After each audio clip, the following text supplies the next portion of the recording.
La 107e édition du Giro est notamment composée de 6 étapes pour sprinters et 5 étapes de montagne. Avec ses 2758 mètres, le Passo dello Stelvio sera la Cima Coppi, soit le col le plus haut au programme.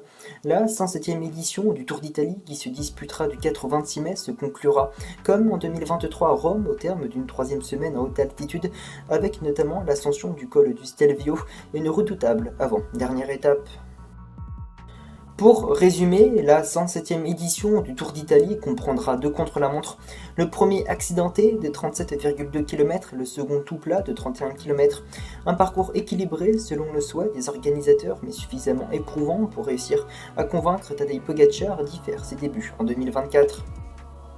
La première semaine sera marquée par une 6e étape rappelant les Strade de Bianchi avec des chemins de gravier, un contre-la-montre de 37,2 km le 10 mai, suivi le lendemain d'une 8e étape qui pourrait faire des dégâts avec son arrivée à 1450 mètres d'altitude à Prati di Tivo dans les Abruzzes.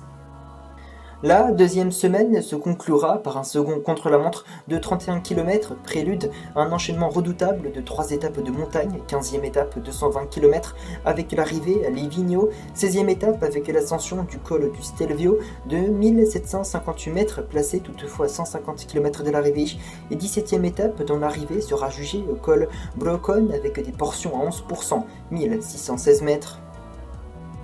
Mais c'est peut-être la 20e et avant-dernière étape qui décidera du nom du vainqueur du Giro 2024, puisqu'elle comprend l'ascension à 2 reprises du mont Grappa, 1775 mètres.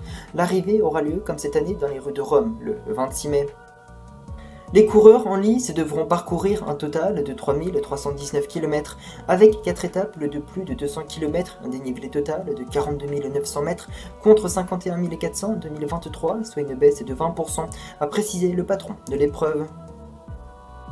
Lors de cette présentation, l'organisateur du Giro RSE Sport a annoncé que l'édition féminine s'appellerait désormais Giro d'Italia Women et bénéficiera du même niveau en termes d'organisation que l'édition masculine.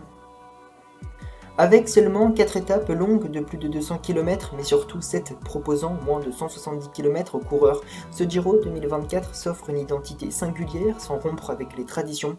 Alors, que pensez-vous de ce parcours? À qui peut-il convenir? J'attends vos réponses dans l'espace commentaire.